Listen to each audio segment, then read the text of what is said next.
Yo, what's up là, c'est votre gars sur le Fresh de Bella. Alors aujourd'hui on se retrouve pour une nouvelle vidéo, news sur 6ix9ine. Donc là il y a une info de ouf qui est tombée, vraiment une bombe. Mais quand je vous dis une bombe, il y a d'autres gens qui vont béton, je vous dis, il y a d'autres gens qui vont partir en tôle. Bref, on va tout simplement parler du rappeur légendaire. C'est une légende le mec quand même, hein. Il faisait partie du groupe de Dipset, un groupe de New York. Si vous connaissez pas Dipset, il y avait 3 membres, Cameron, Jim Jones et Jules Santana. Et en fait ce mec là de Dipset, tout simplement à l'ancienne c'était un Bloods. Enfin c'est toujours un Bloods techniquement, mais il est plus actif comme avant. Donc on peut dire que c'est comme un OG. Mais apparemment Jim Jones était toujours en quelque sorte actif. Je vais vous expliquer. En mode, je sais pas si vous vous en souvenez, mais à l'ancienne, quand l'affaire de 6ix9ine avait à peu près commencé, juste après l'interview du Breakfast Club, quand 6ix9ine a humilié Treyway et les 9 Trey Bloods, en gros, il y a eu un script qui a été publié. Et dans ce script-là, on peut voir deux personnes parler. Il y a l'individu 1 et il y a Jamel Jones, Mel Murda, que vous connaissez vu que c'est le boss, enfin l'un des boss de la 9 Trey Bloods. Et en fait, tout simplement, l'individu 1, c'était tout simplement Jim Jones. Donc vous avez Jamel Jones et Jim Jones. Donc, de quoi parlait Jamel Jones et Jim Jones? Qu'en gros, il fallait déchirer 6ix9ine. En gros, il fallait, avec le terme qu'ils ont utilisé, super violate 6ix9ine. En gros, le déchirer, lui faire du sale. Ça parlait même de... Vous voyez quand la savonnette elle tombe, ça parlait de faire ça à 6ix9ine. That's tough. Mais bref, God damn, je vais vous laisser tout simplement avec la traduction de du wiretape. Donc en gros ouais, la discussion elle a été comment dire, elle a été publiée, enfin elle a été fuitée. Je sais pas comment les gens ont réussi à avoir cet audio, mais ils ont réussi. Et vous allez voir que l'audio il est clair comme l'eau de roche. C'est vraiment pas des conneries, il n'y a aucun grésillement, on peut entendre parfaitement leur voix. Comment ils sont stupides à ce point? Et vous savez c'est quoi le pire? Je parie que c'est con, hein. Ils ont parlé depuis un iPhone. Je parie qu'ils ont parlé depuis un iPhone. Je sais pas, vous pouvez vous rencontrer, je sais pas, vous pouvez aller dans un bar, je sais pas moi. Non, fallait que vous... Il fallait que vous parliez de défoncer un mec, de le déchirer, de lui mettre des bails au téléphone. Donc voilà, maintenant on sait très bien que Jim Jones risque des sacrés ennuis, parce que quand même menacer un mec qui est maintenant un informateur du FBI, ah stop. Bref, je vous laisse avec l'audio. Moi je vous dis bonne vidéo et plus la muf. Bang bang.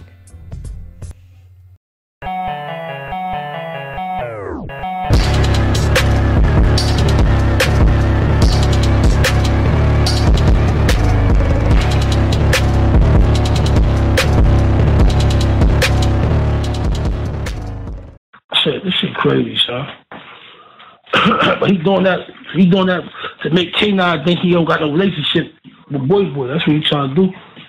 He trying to separate himself. That's cool, but now he gotta get violated. Yeah, super violated.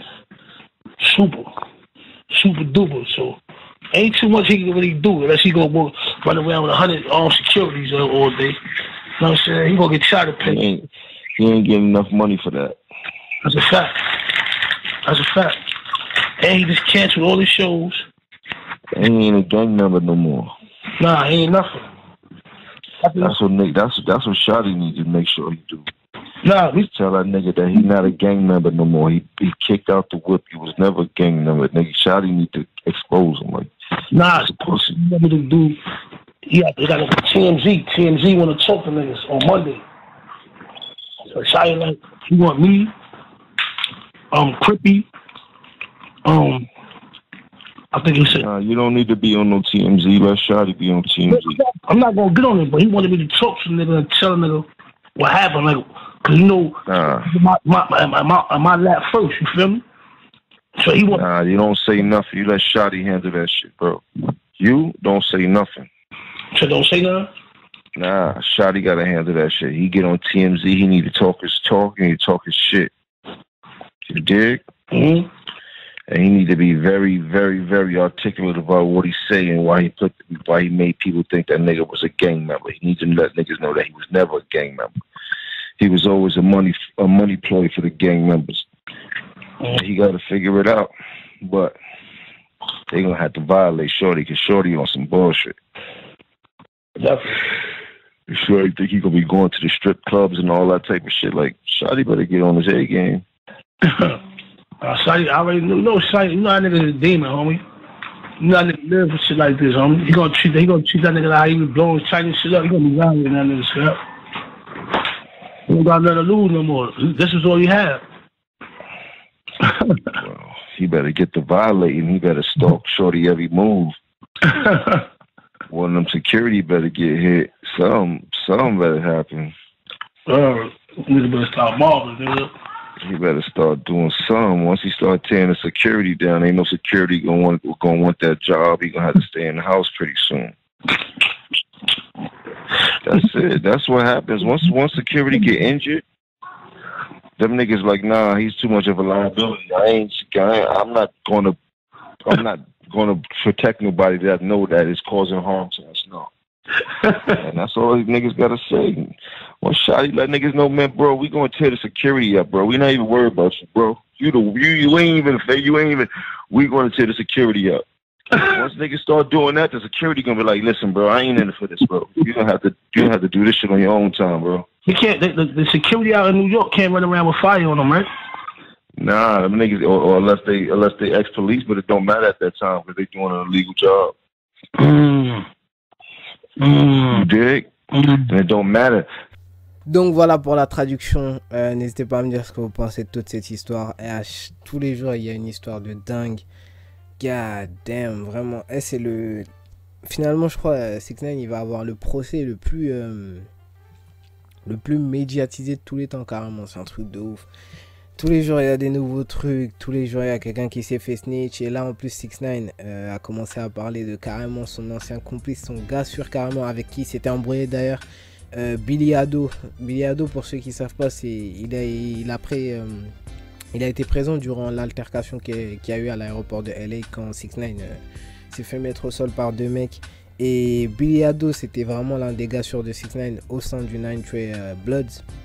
Vu qu'en fait Billy Ado, c'est toujours lui qui était là pour couvrir 6ix9ine, qui le défendait, même quand il se faisait tailler par d'autres rappeurs, c'est toujours lui qui était en mode ouais venez, moi je suis là et tout, vous avez même pas besoin de 6ix9ine, moi je suis là pour me taper contre vous et tout, venez, je m'en fous, vous êtes combien et tout.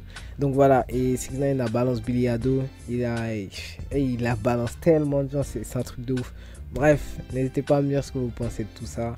D'ailleurs, je sais pas si vous avez vu, j'ai oublié de préciser, mais vous avez vu qu'à même à un moment, Jim Jones a dit Shotty fait le con, lui aussi il va falloir le super violate. C'est un truc de ouf, même Shotty était visé.